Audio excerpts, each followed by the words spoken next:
Hello, my name is Bennie Giles. My name is Nadine Barnett Cosby. My name is Jared Rice. My name is Tanya Williams. And I'm the city clerk here in the city of New Rochelle. I'm a professor of mass communications at Iona College and also a filmmaker. I'm a New Rochelle City Council person for District 3. I work for New Rochelle Police Department as a Community Resources Coordinator. I did not grow up in New Rochelle. I grew up in Columbus, Ohio. I was actually born in Jamaica. I was actually born in Yonkers. I moved to New Rochelle when I was in second grade. That's a little known secret about me, but I claim New Rochelle all the time, so that's where I'm from, New Rochelle. New Row, let's go. My family is from New Rochelle. I was born and raised here. My mother was born and raised here. I think the question is, what does Black History Month mean to me? And it simply means that there are many people whose shoulders I have stood on just to be in this particular position, and I hope that I can go forward and be the shoulders for someone else. Black history to me is knowing your family history and the history of accomplishments that our ancestors have made in this country and continue to make today. To me, Black history means American history. It means an integral part of the history and background of the United States. And it's also an acknowledgement and celebration of one of the many cultures that helped to build this country. Black History Month means so much to me. I think when we often talk about Black history, we talk about the most notable figures such as Martin Luther King and Frederick Douglass and Rosa Parks, but there are millions of those in our history who are really heroes and deserve to be spoken about as well. I didn't know that it was a black man that invented the refrigerator. I didn't know it was a black man that invented the steamroller or the typewriter or the guitar. So these are things that you have to learn. So I think when you talk about my grandparents, you talk about the Great Migration.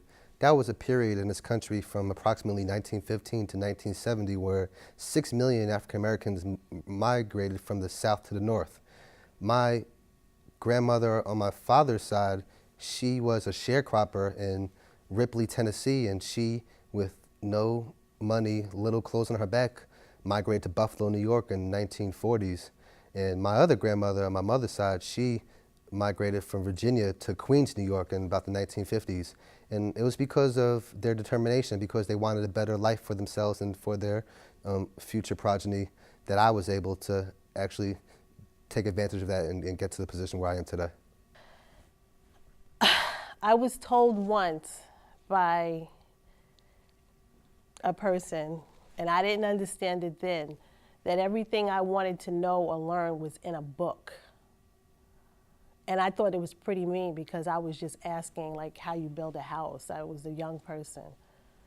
But it's true, and I'm not mad anymore. I was mad then because everything that you want to know is in a book. So you may have to look a little further than the books that you get in school to learn your history. You have to ask questions. You have to dig a little deeper. You have to find out these things on your own. We have a rich, rich history of Black Americans that have lived in New Rochelle, and not only those that have worked in service positions, but those as well as professionals. Recognizing the deep-rooted culture that we as a people have, a lot of that is rooted in New Rochelle, much more than I think most people know. So there's a great resource and history within New Rochelle. I think that New Rochelle's history with respect to the African American community is one in where the African American community has always been vocal, always had a voice, and always wanted to make sure that they were a respected part of the New Rochelle society. And the development of our status in New York and in the United States. Take a look around City Hall here. There's a historic district and many, many large homes. And I tend to think that those homes were occupied by African Americans in the early days and some today. And today, I think that we have such a diverse community that the ancestors and the people before us who paved the way really would be pleased with how New Rochelle is right now. The new generation should work very hard to get an education, and education does not necessarily mean going to college. Education could be a trade. It could be anything, and you need to look forward to where America is going so that you can be a part of that. And hopefully someday my shoulders will be strong enough for you to stand upon.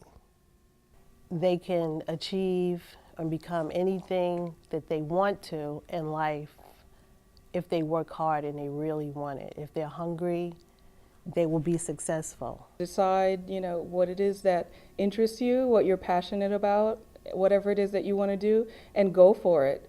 We're at a time in our lives and in the world where absolutely anything you want to do is possible. So there's really no limitation except those that you might place on yourself. Education is very important. And I would say that they should take it very seriously, because if you don't learn and understand your history, as someone said, you are doomed to repeat your past. Pay attention to the people who've done it before you. History is such an important part of who we are, and I think that we often forget our history, or we don't want to remember or don't want to learn our history. And I would just advise everybody to know your history, not just your history, but everybody's history, because that's something that will always be with you, and it will help you prepare for the future. Black Americans are all over this country, and whether you live in Columbus, Ohio, or New York City, or New Rochelle, New York, you have the same opportunity and the same issues to get ahead and to be successful. I would just like to say that Black History Month is something that we need to express, something that we need to learn more about, and I'm just happy to be able to stand on the shoulders of so many great people before me. These are the things that we should teach our children, not just during the month of February, but throughout the year. Black history is American history.